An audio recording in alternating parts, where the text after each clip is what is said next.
ઓમ નમઃ શિવાય. મિત્રો, તમે જ્યારે પણ કોઈ શિવ મંદિરમાં જાઓ છો ત્યારે એક વાત જરૂર જોઈ હશે. ભગવાન શિવના શિવલિંગ પહેલાં એક વિશાળ નંદી બિરાજમાન હોય છે. ઘણા લોકો નંદીના કાનમાં પોતાની ઈચ્છા કહે છે અને પછી જ મહાદેવના દર્શન કરે છે. પરંતુ શું તમે ક્યારે વિચાર્યું છે કે નંદીના કાનમાં જ ઈચ્છા કેમ કહેવામાં આવે છે? શું નંદી ખરેખર ભગવાન શિવ સુધી આપણો સંદેશ પહોંચાડે છે કે પછી તેની પાછળ કોઈ રહસ્યમય પૌરાણિક કથા છુપાયેલી છે?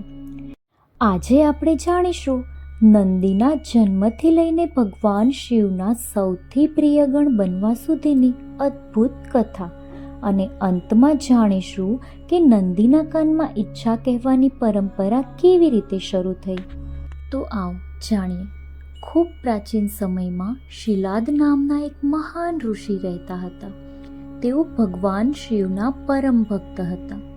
તેમની પાસે બધું જ હતું, પરંતુ એક દુઃખ હતું કે તેમને કોઈ જ સંતાન નહોતું. વર્ષો સુધી તેમણે કઠોર તપ કર્યું. અંતે ભગવાન શિવ તેમને પ્રસન્ન થયા. શિવજીએ કહ્યું, હે શિલાદ ઋષિ, તને એક એવો પુત્ર મળશે જે મારો પરમ ભક્ત હશે અને સમગ્ર વિશ્વમાં તે પૂજાશે.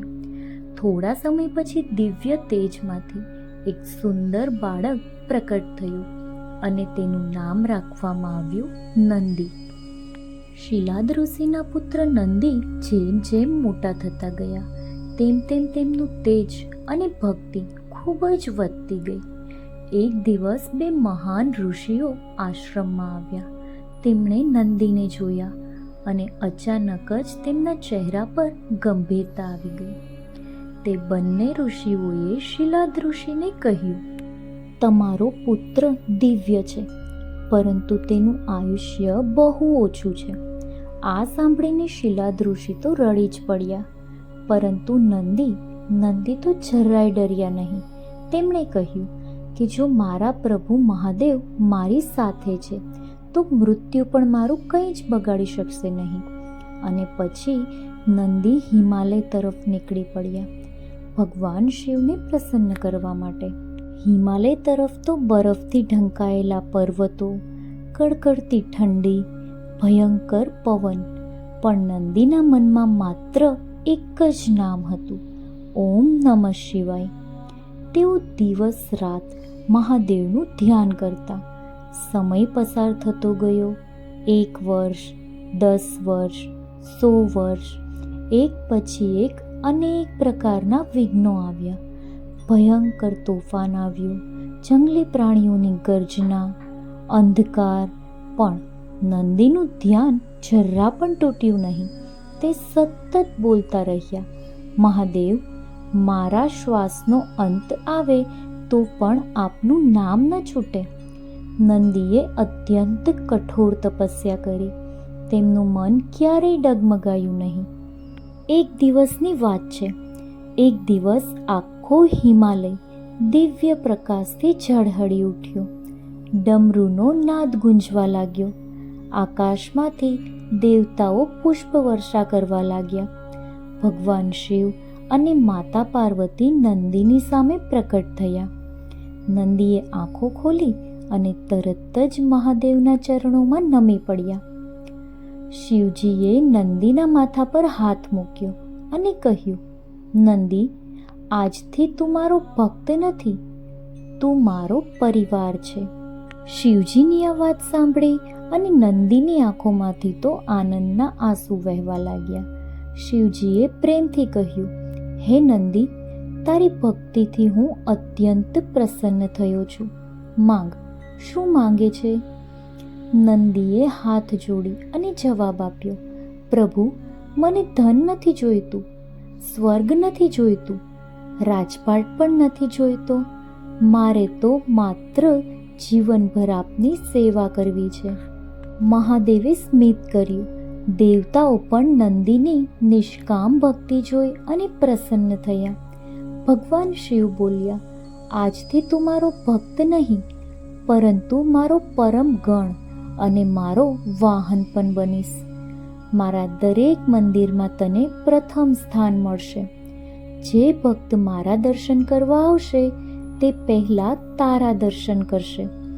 આ સાંભળીને આખું દેવલોક હર હર મહાદેવના જયઘોષથી ગુંજી ઉઠ્યું. હવે આપણે જાણીશું કે નંદી હંમેશા શિવલિંગ સામે જ કેમ બેઠા હોય છે. નંદીનું મુખ હંમેશા શિવલિંગ તરફ જ હોય છે. તેનું કારણ માત્ર રક્ષણ નથી, તે સતત પોતાના આરાધ્ય મહાદેવના દર્શનમાં લીન રહે છે. આ ભક્તિનું પ્રતીક છે, જે આપણને શીખવે છે કે ભક્તનું મન હંમેશા ભગવાન તરફ જ રહેવું જોઈએ. હવે આપણે જાણીશું કે નંદીના કાનમાં જ ઈચ્છા કેમ કહેવામાં આવે છે. એક લોકપ્રિય પરંપરાગત માન્યતા અનુસાર નંદી મહાદેવના સૌથી વિશ્વાસુ, સેવક અને પરમ ભક્ત છે. તેથી ઘણા ભક્તો માનતા આવ્યા છે કે જો પોતાની પ્રાર્થના અથવા તો મનની વાત નંદીના કાનમાં જો શ્રદ્ધાથી કહેવામાં આવે તો તે મહાદેવ સુધી પહોંચે છે. પરંતુ આ ભક્તિ પર આધારિત લોક માન્યતા છે. વિવિધ શહેરોમાં આ પરંપરાનું વર્ણન અલગ અલગ રીતે મળે છે. પરંતુ શાસ્ત્રોમાં સૌથી મહત્વની વાત એ કહેવામાં આવે છે કે ભગવાન સુધી પહોંચવા માટે સાચી શ્રદ્ધા અને નિષ્કપટ ભક્તિ સૌથી મોટું સાધન છે. નંદી આપણને શું શીખવે છે? નંદી માત્ર ભગવાન શિવનું વાહન નથી, તે ધીરજનું પ્રતીક છે, તે વફાદારીનું પ્રતીક છે, તે સેવાનું પ્રતીક છે અને સૌથી મોટી વાત, તે અડગ ભક્તિનું પ્રતીક છે. જેમ નંદીની નજર ક્યારેય મહાદેવ પરથી હટતી નથી, એમ જ આપણા મનની દિશા પણ સારા વિચારો અને ભગવાન તરફ જ હોવી જોઈએ. આ કથા આપણને સંદેશ આપે છે કે મિત્રો, જો તમે પણ મહાદેવના ભક્ત છો તો નંદી પાસેથી એક વાત જરૂર શીખજો. નંદી માત્ર એક બળદ નથી, તે શ્રદ્ધા, સેવા, નમ્રતા અને અડગ ભક્તિનું પ્રતીક છે. જો જીવનમાં ક્યારેય મુશ્કેલી આવે તો મહાદેવને યાદ કરો ને નંદી જેવી અડગ શ્રદ્ધા રાખો, કારણ કે સાચા હૃદયથી કરેલી પ્રાર્થના ક્યારેય વ્યર્થ જતી નથી. ભક્તિમાં ક્યારેય ઉતાવળ ન કરવી. સાચા મનથી કરેલી પ્રાર્થના અને સારા કર્મોનું ફળ યોગ્ય સમયે જરૂર મળે છે. હર હર મહાદેવ. મિત્રો, આશા કરું છું કે તમને મારો આ વિડીયો ગમ્યો જ હશે. જો તમને મારો વિડીયો ગમ્યો હોય તો લાઈક અને શેર કરી દેજો. તેમજ આવા જ બીજા વિડીયોના નોટિફિકેશન તમને મળી રહે તે માટે મારી ચેનલને સબસ્ક્રાઈબ પણ કરી લેજો. Thank you for watching.